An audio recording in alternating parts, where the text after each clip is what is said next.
Hi, this is Mindy Silva, and I'm joining you here with Thomas. And we are going to be talking about the WikiTree Challenge, number 17 of the year. Really exciting for Scott Turow. So, Thomas, do you want to tell us a little bit about how that week kicked off? Well, it was a difficult week to get started on because, of course, a lot of our regular challenge members don't have a great deal of experience with Ashkenazi Jewish research, especially in the former Russian Empire. We've had a few guests over the past year and a half who have had Jewish roots, but not in this particular area, which is the area around Ukraine and Belarus, which is notoriously difficult compared to some other geographical regions. So there was a combination of not being familiar with records and also, the language barrier, which we've had to deal with many times before. So in some ways, it was a slower start than usual, but we did have a lot of people working and still had a lot of great success that we weren't fully expecting at the beginning of the week.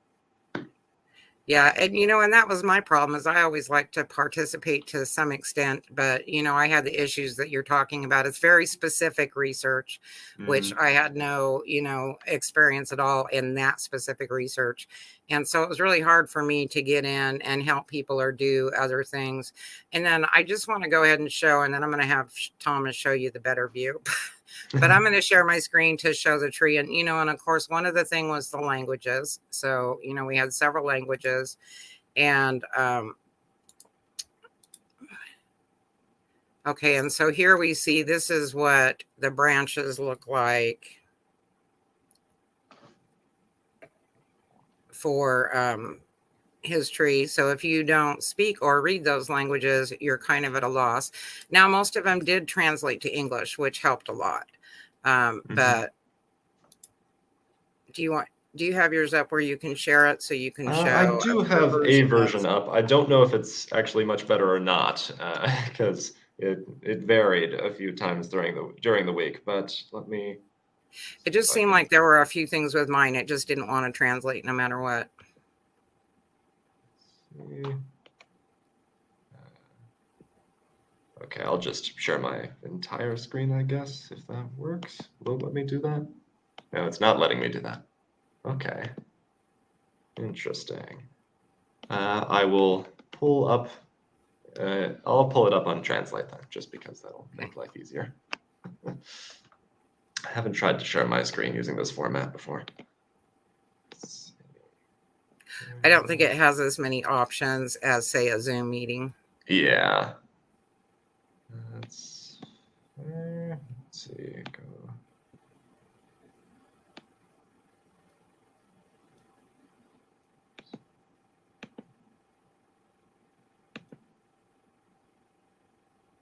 Think. I'm going to pull something up while you're looking Oh for yeah, that. I'll let you do that. It might take me a second. Sorry. Yeah, and just to show you, for the researchers that were experienced, this is kind of what they were working with. Is some of them were just printing the branches out, that part of the tree out, and that way they could write it in to list it off so that they could see it in the different languages. And you saw the Jewish names, of course, that indicated the father's first name, and then what it would have been in English once they did move to the United States. Um, Okay, I do have my version up now. I think. okay. Let's try it. Yeah, so some of these did not translate directly as well. Like we get a few of them that say daughter of rather than the usual patronym. So of course, in the Yiddish Hebrew naming system, all that the ben or bat prefix means child of a given father. And so it's your basic patronymic system. But as we go through, we can see most of the names translated all right, with the exception of one of the Zerkovs. And we can thankfully view most of the profiles fairly well. The lucky thing when we're dealing with Yiddish specifically is that it is an actual alphabet, unlike Hebrew. And so it can be much more easily transcribed. And most of the Hebrew names we're dealing with are standard names from religious texts. So they weren't too difficult to find if we didn't have an active translator as well. Now, before we look at specific profiles, Thomas, what can you tell us about the surnames for the Jewish people that we have researched? So surnames, well, in the Jewish tradition, people did not really have surnames, which is true of people all over the world. In most places in the world, surnames were created so that the government could impose taxes on specific families and trace property. That's definitely true in the case of Ashkenazi Jews. The Russian government and other governments that they lived under wanted a way in order to trace them. And so there are various origins that can come up. Most Ashkenazi Jewish surnames are of Russian, Yiddish, or Hebrew origin. There will be occasionally some exceptions to that rule, and they serve many of the same functions as surnames in other parts of the world that we've looked at. A lot of the surnames we looked at in Scott's family were toponyms, referring to specific villages or towns that they might have had ties to several generations back, and some of them might be more decorative or other descriptive surnames. But so for the most part, they didn't start popping up until early 19th century is when they started being imposed in some areas. It varies region to region. And so we had a couple lines of Scott's family that we were able to trace back to when they probably didn't have surnames at the time that the profiles were born. However, all the records that we found were still listing surnames because they were all after those were imposed.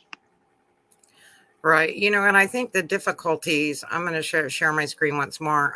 The difficulties that you guys all faced were that much more impressive that you did actually get a number of direct ancestors back Yeah. and connections made. So this, for example, is showing 10 generation of the Myers, the direct line of male descendants. And just the fact that you were able to find those and prove those relationships is pretty incredible. No, it's very uncommon. In my experience, most Ashkenazi Jewish families that I've worked on, you can't trace much earlier than I'd say 1840, maybe a little bit earlier. Getting into the 18th century is incredibly difficult for most regions, even those with more records.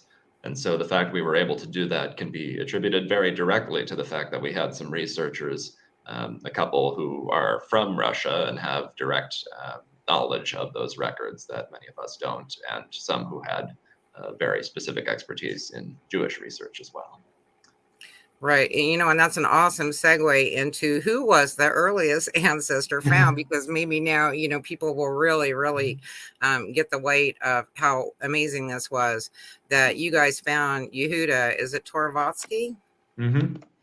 He was born about 1761, so definitely 18th century. He was the earliest. He was the only one that was that old or that early on the tree. And we know that he had a son, Meyer.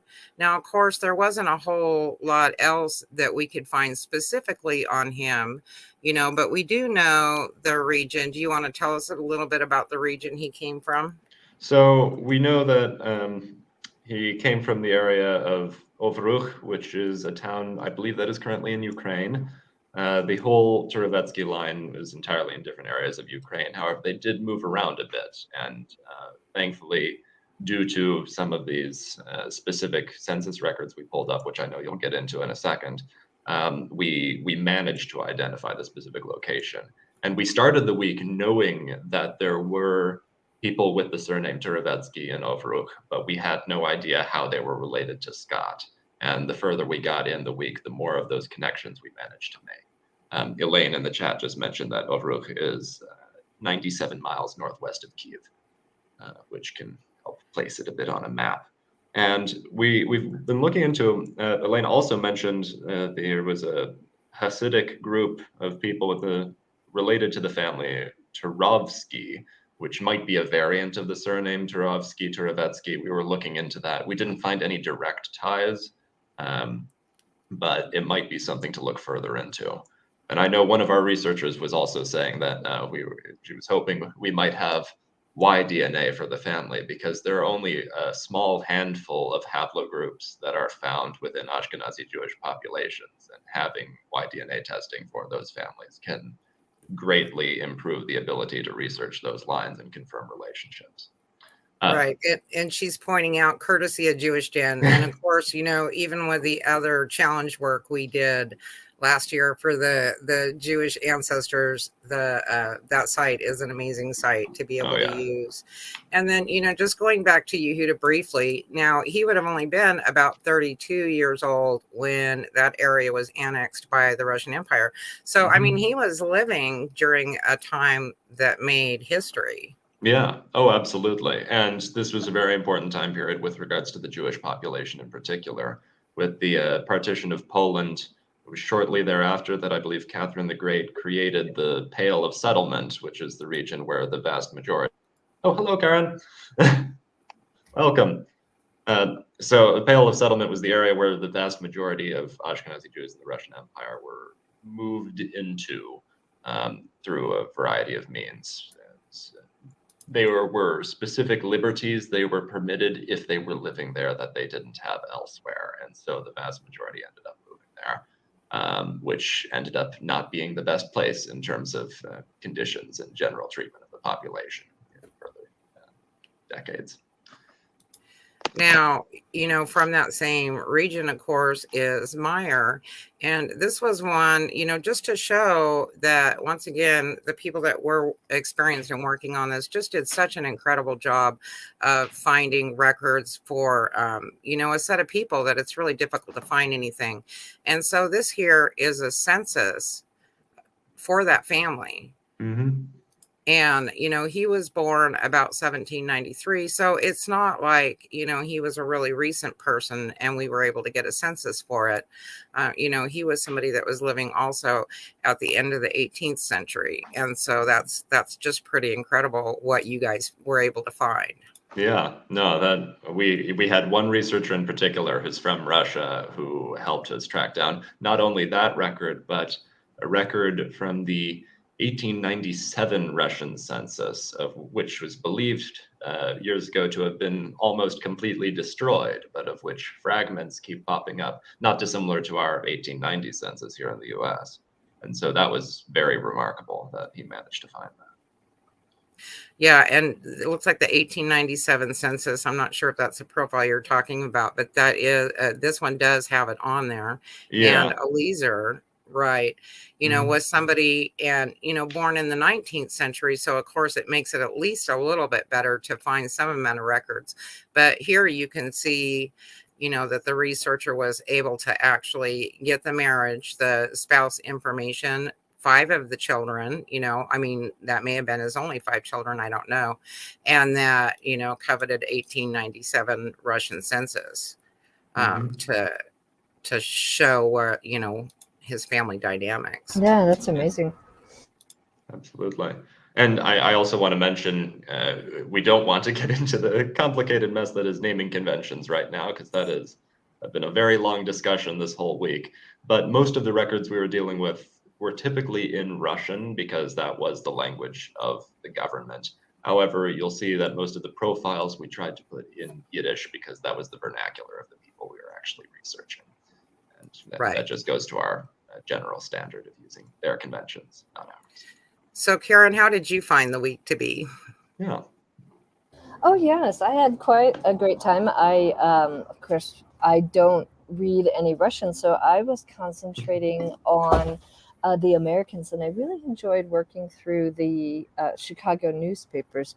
Both Homer, Teal, and I were looking at the Turow records, and I had a great time looking at some of the lateral lines, the in-laws, and found a whole other Turow family that was completely unrelated from Belarus, and enjoyed adding some of those folks as well, and learning a bit about the community, the neighborhoods on the near west side they lived in, and then up to the north side later in mid-century. Yeah, and y'all put together a very nice space page with transcriptions of, I think, all the articles you were able to find with the Turow last name, which was very helpful. That's right. Yeah. Yeah, and those types of things are helpful, and even when you're doing stuff like where you talked about for the Jewish records, Russian, that were documented by the Russians. But, if you do find one surname in a specific location, it's really great if you have the time to stop and document all of those with that same surname, so that hopefully, later on, if you do find more connections, you'll already have the links to those records. That's right. I love our space pages on WikiTree. Homer says that newspapers have become his favorite source, which is something I relate to quite a bit. Yeah, he's been the bomb at that. He'll go through the branches when we're doing the WikiTree challenge, and you don't have to research. I mean, there's so many other things you can do to help people out throughout the week, and that's one of them, is looking up newspaper articles. So he's really great at going and looking up the people so that we can find out, oddities and different things that kind of make people stand out.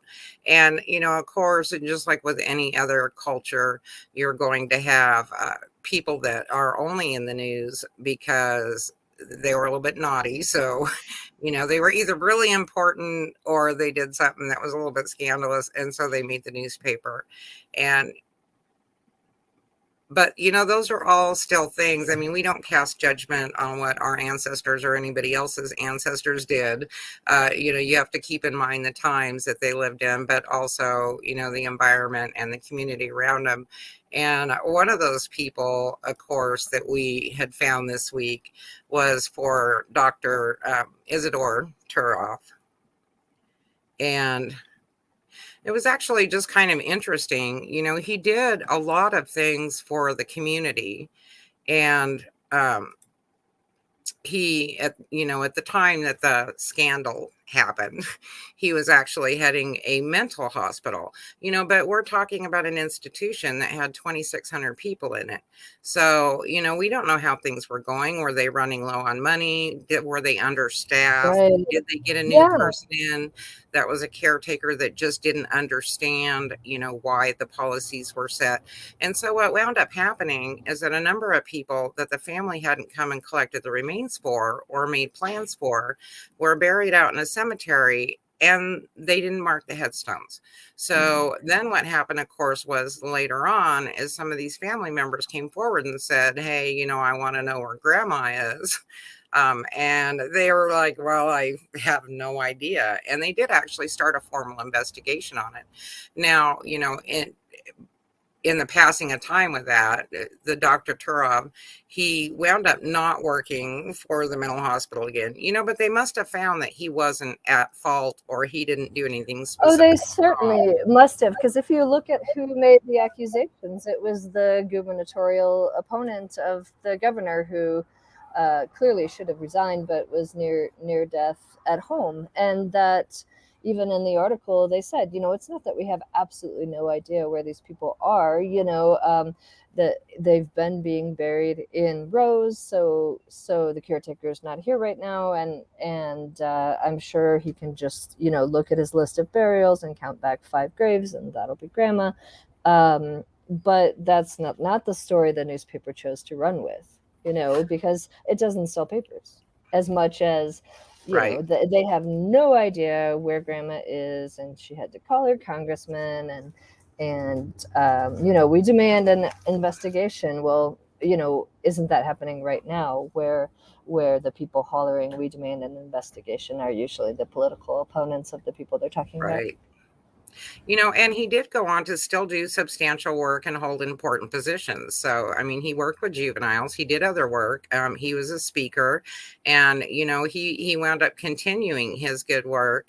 And so once again, it wasn't necessarily that he had done something specifically wrong himself. I mean, with that big of a facility, the person running it is not going to be the one that goes out and marks the tombstones, Right. And if there was no funding, if they were, they were losing almost 10% of their patients to death in a year, so that was clearly not where they wanted to earmark their funding. It was making sure everyone had a beautiful tombstone for folks whose remains went unclaimed, and it was about a quarter of their burials. It looked like that didn't have anyone to step up and make final arrangements for the patients. Yeah. And who else, Thomas, do you think was particularly interesting this week? I know we had a number of, really great, interesting finds. Yeah, no, I enjoyed looking through them. We had a few that had to do with in-laws who were involved in the military. I think Karen was working on some of those. Do you Oh, want to that's mention true. them? I would if I, in between our previous live cast this morning, had a flat tire, and I'm now sitting at the coffee shop on my spare, thinking about what kind of tires I want to buy. But yeah, it's true. We definitely saw people that served in World War One, World War Two. And of course, we had folks that served, came back, and then had to register for the draft again. Mm-hmm. There was one interesting find there was a name that struck me as being of interest, and it might be a fairly common name, but I still have to remark on it, as I did during both of our wrap-up calls. And this was one of the things that Homer pulled up while working on the various newspaper articles. I'm gonna throw this on the screen real quickly. Because there was an incident in which a fellow who was, I believe, involved in the garage industry ended up being brutally beaten and killed. And one of Scott's in-laws, relatives, was called in to testify against the suspect in the incident. And I don't remember all of the details. We can go over them in a second. But the reason why I found it fascinating, I'm just going to throw the profile up here, because the victim of this event was a fellow named Mikkel Marinus Hvid from Denmark. And I have researched another Hvid family from Denmark that settled in the Chicago area. And that was the great grandfather of Betty White, who died this past year. Her original surname was Hvid and was a Danish family that settled in Chicago. And I can't help but be curious that there might be some relation. So at some point, I'm going to see if I can work through this family and look into it. I don't know if it's the same area or not, but anyway, you go down and you read about it. It says that he was a garage operator for 17 years, and he was receiving death threats because apparently there was a huge wave of violence in the garage industry in Chicago in the late 1930s. And Wow. yeah, no, his wife was Yeah, and I receiving think death. there was a lot of violence, around those times in many groups, though, in Oh, Chicago. absolutely. This was the height of organized crime. I had a Yeah. great grandfather who was enlisted as a chauffeur for the mayor's secretary. Sorry, this is a side note, but I have to mention it because he would drive the secretary to the train station and drop him off at the train, and then have to beat the train all the way to Michigan so that he'd pick him up at the other side so that he could meet with Big Bill Thompson and various mob bosses On at the a summer train. home up in Michigan. Yeah, they also had summer homes in my own hometown in Hobart, Indiana, where my class reunion was held at the Supervisors Club, which was a notorious meeting place for Capone and others, and folks on the more corrupt side of the labor movement. Yeah. Go ahead. That's okay. I was just going to say, you and I were talking before the stream, and you had another interesting connection. Oh yes, this was found by one of our researchers. I don't know exactly when, but it came up during the wrap-up call, and we didn't have a chance to add it to the interesting finds. We're not entirely so. There are relatives of the Zerkoff family that we're absolutely certain are related to Scott's Zerkoff family. Same region, same last name, a few repeated names. They definitely follow the right patterns, but we're not certain exactly where the connection is. But there was a passenger listing found for 3 of the Zerkoffs who also came to the U.S., in which just a few names down the passenger list, you can see Greta Garbo, right there, 47, from living in New York at the time, who was apparently on the exact same boat as these cousins of Scott's. Oh, that's great. Yeah, Anyway, it was just 23 well. Yep, That's- funny little coincidence.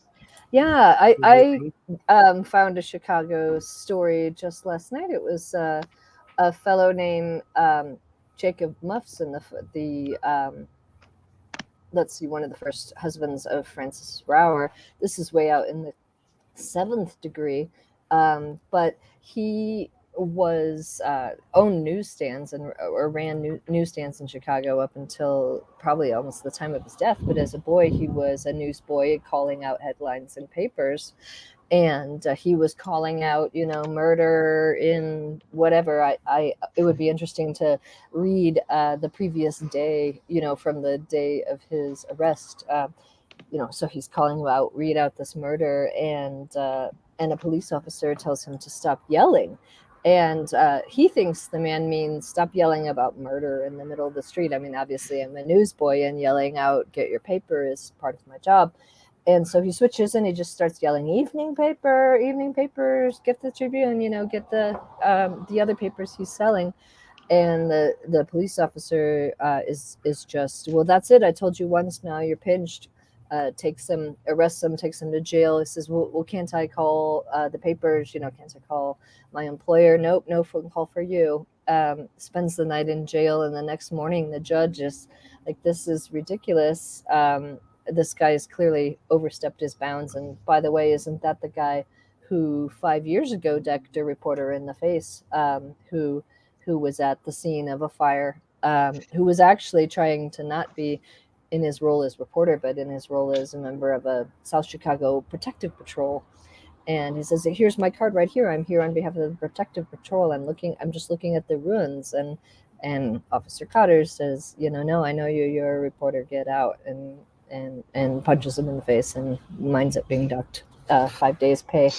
So fun times in Chicago. Yeah, really. Now, I do want to show one other thing. I should have shown this. We were talking about space pages, but of course, once again, we love our space pages at our space, and collaborating and talking, working together on these things and helping each other out.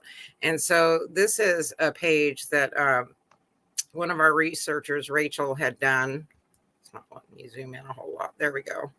As far as reference for names that were found on these tombstones.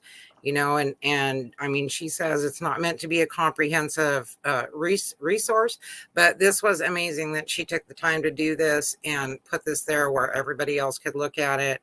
And, you can see that it gave you a really nice variety of names. Yeah, no, and Rachel deserves a lot of credit for this week because she's been doing Ashkenazi Jewish research for a very long time. And was we're all very, very grateful that she was able to share some of her expertise with us.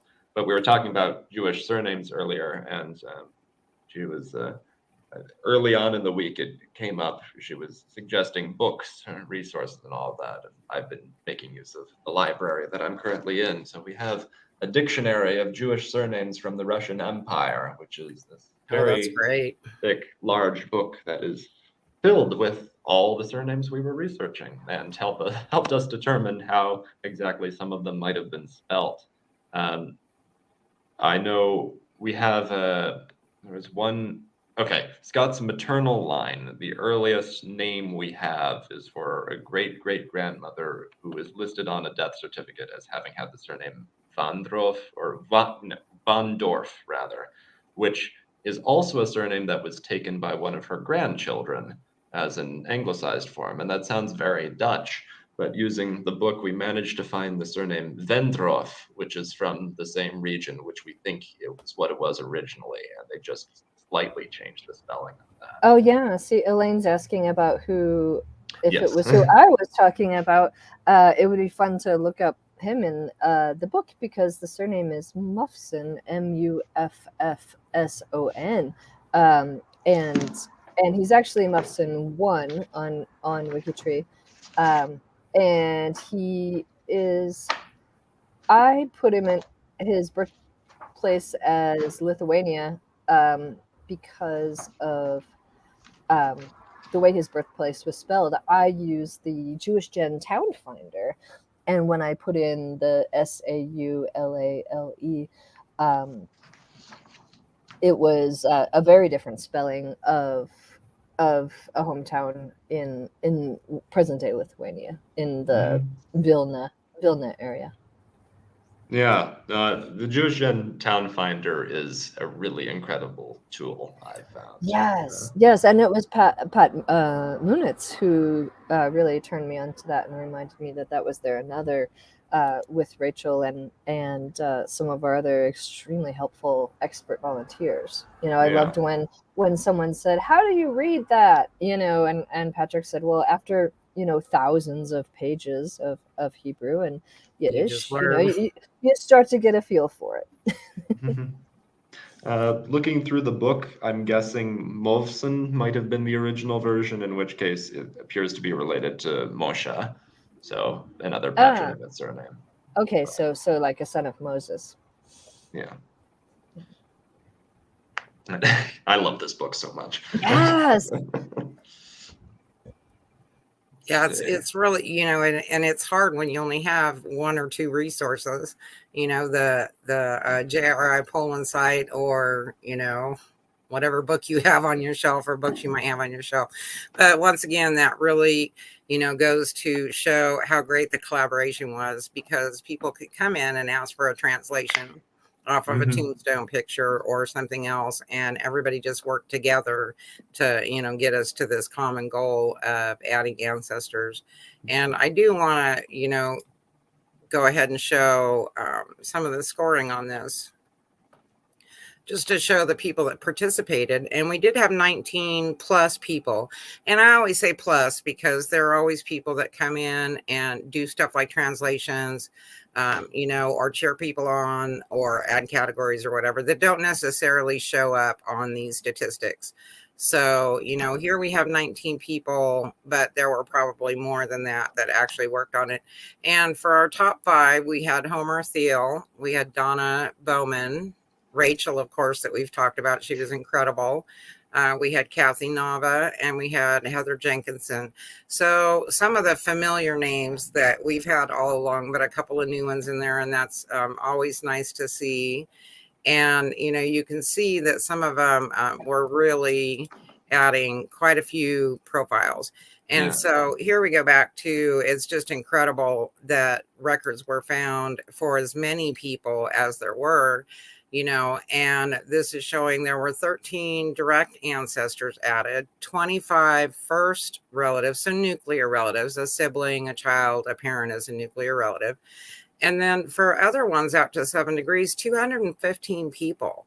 So this is going to enable other people with the same, background to hopefully make cousin connections that they wouldn't have made if you guys wouldn't have done such a great job of adding all these profiles in this week. Right, it's such a great momentum when we start to build, because folks will say, "Oh, this is the site that Eastern European people should be on." But when you look at the knowledge and the generosity and the hard work, and I think of all the volunteers like myself, like Homer and Deb and Catherine, who are new to Jewish research, who have no fluency in Slavic languages or Hebrew, Yiddish, and all the relatives they've added. I really feel like it builds momentum in our community to say, "Oh no, WikiTree is the place to be." Especially if you have a Jewish family in Chicago, if you're looking for good help, obviously it would be a mistake not to be active on Jewish Gen and using ViewMate and all of their great tools there. But it really makes for such a vibrant site. And like you said, each cousin that comes along starts from such a better place. Yeah, 100%. And I do want to mention that even though there were some times during the week where it seemed like the scores at least were going somewhat slower than usual because of course limited records and all of that, as Donna just said before, they don't show the true work because it took so much research to get even one additional ancestor. And I think just looking through the Discord chat is excellent proof that we were all fairly active throughout the entire week. There was a lot of discussion going on. And it was really wonderful that, folks who had less experience in this area, or who, like myself, have no knowledge of Russian whatsoever. I only know some Yiddish, but it was really wonderful to be able to just be on there and have that active, almost in real time conversation with all the other researchers. Right. Yeah, and I we do love love that live chat, and then one of the nice things, of course, with WikiTree, and not everybody prefers to use Discord as a platform to, to chat, but that is our live chat. So there are people in there around the clock because, of course, we're a global site. So there's people all over the place, but if if you're watching and you don't participate in the challenge, you can still go in at any week and see what people are chatting about. You may just be interested in, oh, I want to see how, the Jewish research went this week, or the German, how the people are collaborating with German profiles. You don't need to be a participant to go into the current challenge channel. You can just go in and say hi or great job, or just sit there and read through it and see what everybody's talking about. And there is just, once again, that incredible collaboration and people working together. And, if you get stuck on one spot, you can get several people to come look at the family and see if maybe that relationship is right. If it's, there's something they're missing, it's great to have that.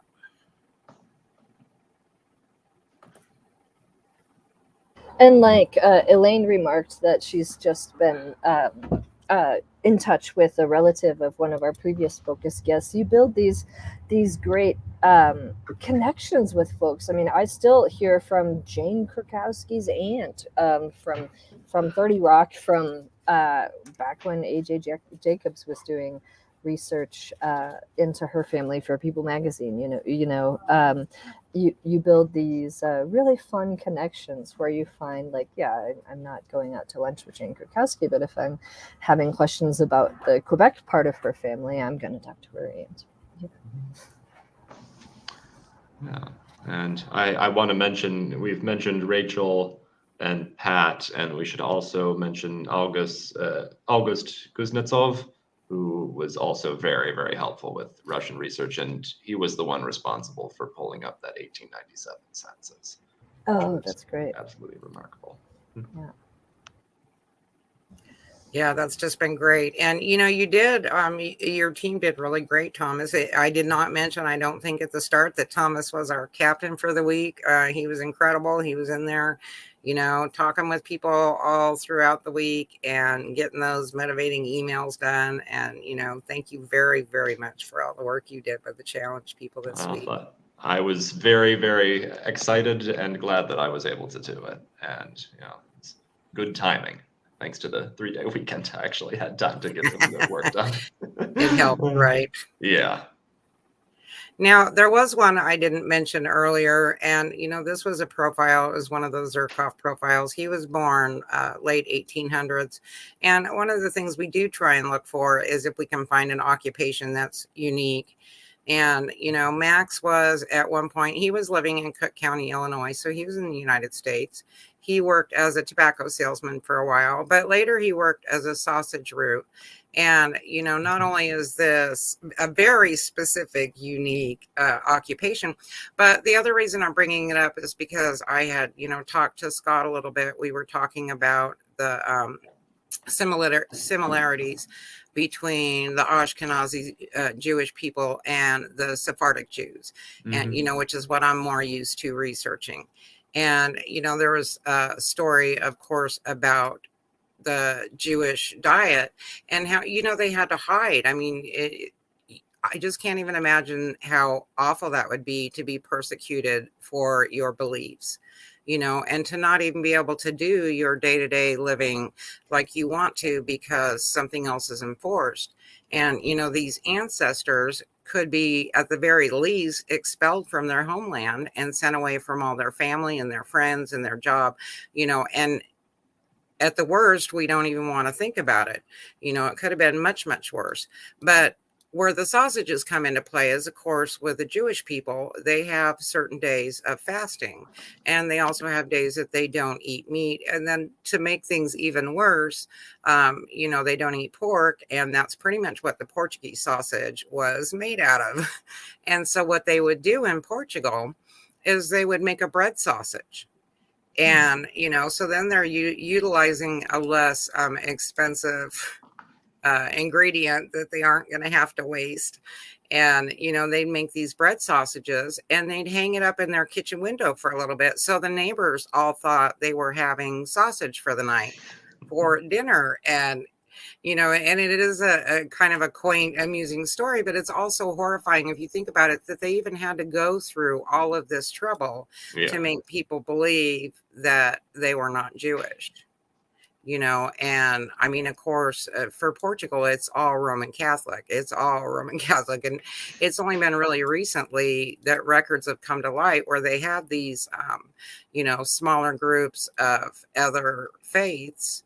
And, they were meeting together for their own little private church meetings and whatnot. And, now that's allowed. So now those records are starting to come forth. And luckily, some of these, different groups did go ahead and keep records of it, or, we wouldn't know. Mm-hmm. But there were even people that changed their names and whatnot so that, it would conform with what other people expected them to be named. That was one thing I do want to mention. Homer, I was laughing because he says there are 442 mentions of sausage root in Chicago newspapers. That's great. There was one thing I did find interesting that we didn't get into as much as we did on previous challenges during which there was some Jewish research, was that we didn't spend much time researching potential Holocaust victims in the family. And, that was because we were extremely focused on just trying to expand all of the lines as much as possible, that it didn't come up to the same degree that it has in the past. We were struggling with all these earlier records, but of course it's... Yeah, we did cover those last year for our Jewish research, but of course those are heartrending. Those, I mean, it just stops you in your tracks when you start reading those. And, the only nice thing that I can say about them is that it does give you a way to look at some of the information on the families, because when they did do the comprehensive interviews, especially, with people that had been in these camps, they were able to talk about their family relations, and they could tell you the names of their aunts and uncles and parents and siblings and whatnot. Sometimes they had a lot of information on what their names and, birth dates and stuff were. But everything else, every other part of it was just so profoundly tragic. It just, it was hard. It was really hard. Right. Where here we were much more looking at folks who had come through New York, more like Statue of Liberty times, or coming down from Montreal on the train. That was interesting. I didn't realize there was such a migration into the U.S. by railroad out of Montreal. Now, my Austrian relatives came to the U.S. through the train through the port of Sault Ste. Marie or something like that up in Michigan, and the train line ended in Alabama. And so because of that reason, they ended up going to Alabama. That was really the only reason. Kept going. Crazy. Yep. Yeah, and so many cousins left that we could investigate, that people were coming to meet. And you have to wonder, how many were biological cousins and how often did it just sound better? That sound like you have a plan. I know a friend who was not permitted to cross into Canada just 10 years ago, as a young man, because he just didn't really sound like he had a plan. He didn't have a firm return date, a firm person he was going to see. He was just very go with the flow kind of fellow. And they said, nah, maybe you should just stay where you are. And I really love those types of serendipitous, moments that you find. I mean, it's like Archie Griffin. We had him this year as a guest, and, his family wouldn't even wound up where they they are in Ohio if the car hadn't broke down. So they were heading to a completely different state, you know, and the car broke down and some other things happened. And they were like, you know what? I think the people here need us more than where we were going. We'll just stay.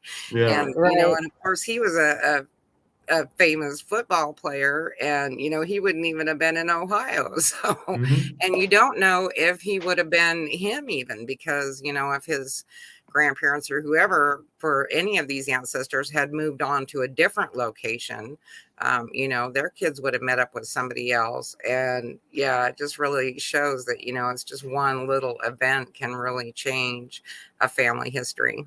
Oh yeah, absolutely. Now that was the thing with most of Scott's lines. It was very easy to find, you know, there are these relatives that are, yeah.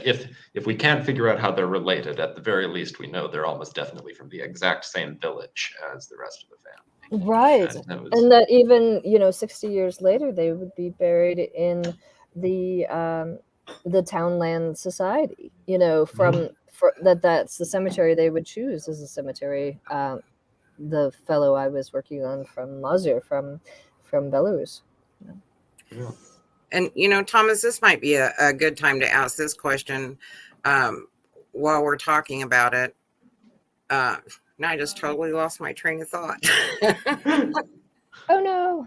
Oh, no. I don't know what I was going to say. I totally lost my train of thought there, seriously. Oh, well, I had a late arriving murder story. I had Oh popped yeah. into Discord and said, this is why we haven't heard from Chris Ferriolo all week. It's because we don't have any Italians. Nothing's happening in Quebec and no one's getting murdered.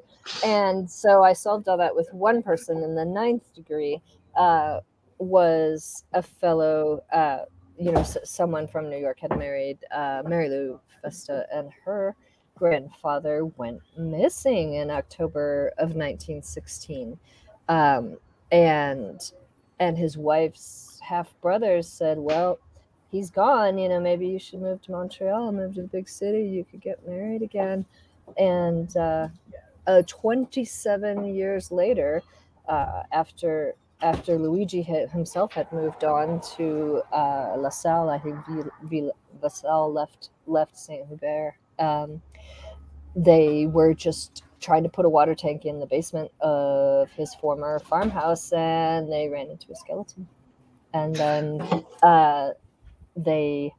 it had a scar on the forehead, and they went, you know, Carmine had been hit on it with an axe on the forehead in Italy before he came to Canada. And based on that and his yellow leather boots, they said, yeah, that's Carmine's remains, and sent the brother-in-law to trial, and I think he was acquitted on appeal. His just like a month before he was meant to be hung for the murder, they appealed and said this is all circumstantial, and you haven't established any motive, and you know anybody could have put him in Luigi's basement, and so he was released. And then Thomas, I do remember what the question was now. Okay. It was Yay! because Scott and I'm not in my usual workspace, if anybody knows, so we're just making do right now. Had talked about the endogamy and why that is specific, very much so, to the Jewish families. And maybe you want to go ahead and speak a little bit more on that. Well, so yeah, within Jewish communities, there was well, first of all, a lot of Jewish communities were majorly isolated from their Gentile neighbors in many areas of the Russian Empire, Pale of Settlement in particular. There were areas where that was not the case. In larger, more industrial cities, there would tend to be more interaction. But for the most place, it was assumed that people were going to intermarry and stay within their own community. And especially when you have these little shtetls, the little Jewish villages that were attached to different communities and all that, you know, when you have larger families all coming out, they're all going to be just from these tiny little towns and still try to marry with the people that they knew. And so we did get a few instances of that within Scott's family. If I remember correctly, we had you mentioned Max Zerkoff before, the brother of Scott's great grandmother. I don't think it's listed currently on the profile, but he was actually married to the sister of Scott's great grandmother, Anna Rosran. And so you have these recurring patterns of different members of the same families marrying each other. I know I have a friend whose family is from not the same area, but not too far out, who had his great great grandparents had one whose sister was married to the nephew of the other, because there was enough of an age gap there that made sense. And there are all sorts of patterns like that within. Right. And, in any kind of research and culture, you're going to have some amount of, you're going to have endogamy somewhere on the tree anyways. You're going to have some pedigree collapse. And especially in small, isolated communities. And, here in Kentucky, there are some small areas like that is what you see a lot of. And it gets really, really hard sometimes to untangle those family lines. But, with the Jewish people specifically, they were staying within their faith. And so they didn't really have any choice, even if they could get out to other locations, they just didn't have as many choices because they needed to stay within that, that part of their faith. And I thought it was cute that Scott was sharing with us that, when he got his DNA results back, of course, he's like 99% Ashkenazi Jewish, and his wife was only 97%. So he was teasing her and calling her a half-breed. You're a half-breed. It really is the only major ethnic group where it is not at all unlikely for someone to pop up as 100%, purely because of all that marrying within the same community. And that was one thing. I know he said that there was a story about his grandparents being like fifth cousins, which we weren't able to prove beyond any doubt. But again, from the same village, it's not at all unlikely. It's probably completely true.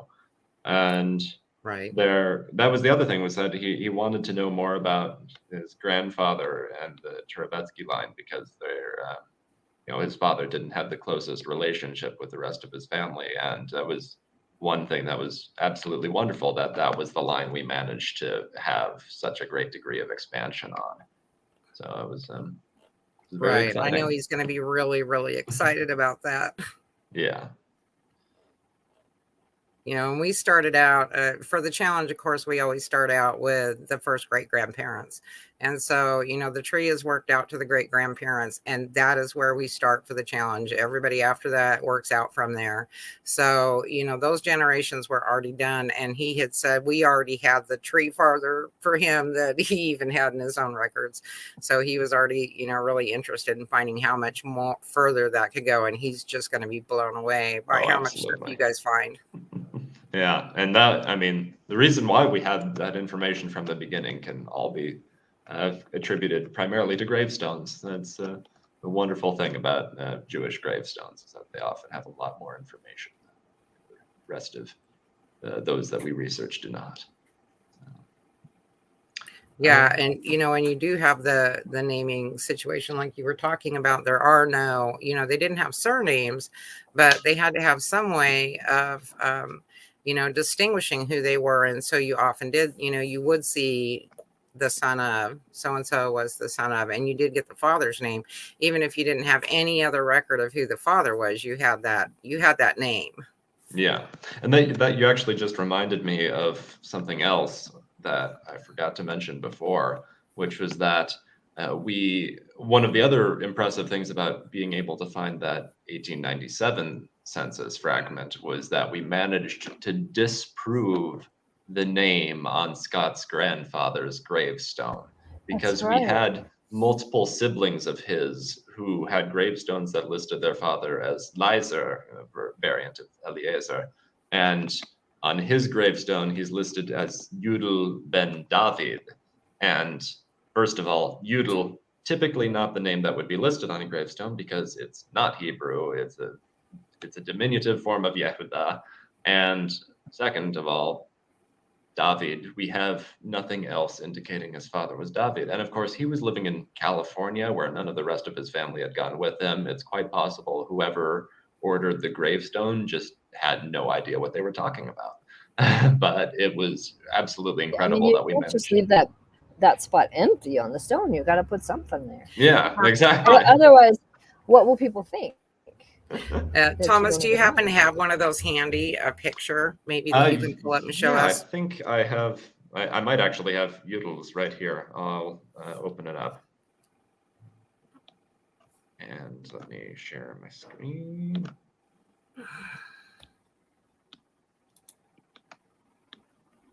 Here. This is our page for Julius Turow. And if we pull open, can you see the gravestone now? I can't tell if it's showing. Yes, no, you're not viewing the right tab. It's all right, I'll fix that. Still getting used to the setup. There we go. This is the gravestone for Scott's father, and it just says, "Here lies Udel ben David," which again we managed to disprove the name, but that's a good example of what it looks like. And you have the typical Jewish markers, and then it just says "died on this date in the Jewish calendar," which I am not good at reading because I can't remember. But there's usually a lot of information there that often isn't included, especially the father's name, but also sometimes if a gravestone just lists the year that a person died, it'll give you the specific day that they died. Sometimes it'll tell you, their relationships. Here it says beloved father in English. Other ones will list all the different relationships they had. Some of them will also list the mother. That's kind of rare, but every once in a while you'll run into that. And so it's really useful to be able to go in and translate them. Thank you for that. And I think I think we're going to go ahead and start wrapping this up now. I want to thank you once again for leading the week, Thomas. You are amazing at it, and for joining us here. And Karen also for joining us and helping the viewers learn just a little bit more, know a little bit more about the Russian Jewish culture. It was a very fascinating week, to say the least. And for anybody that hasn't followed along this week, you can go to wikitree.com and you will see where we have the, the results of that and the various links to see the tracking and whatnot yourself. Yeah, I agree. Thank you, Donna. Who is another one of our captains, says he's an amazing first-time captain this week. It's an important role, and he definitely stepped right up and filled it. So we appreciate that. And we will see you guys for the next challenge next week, which will be for Olivia Newton-John. And before you close off the call, I do want to ask, am I right in thinking that there's going to be more Jewish research during that week? Isn't her... Oh, yes, I can German see Jewish? Austria. Yes. And we're going to try to... yeah. We're going to try to recruit Rachel again, and hopefully she'll be able to join us, because German and Austrian Jewish research, not my area. So, well, hopefully we can. Thank you guys for coming and watching us. Don't forget to like the video, and we'll see you next week. See you soon.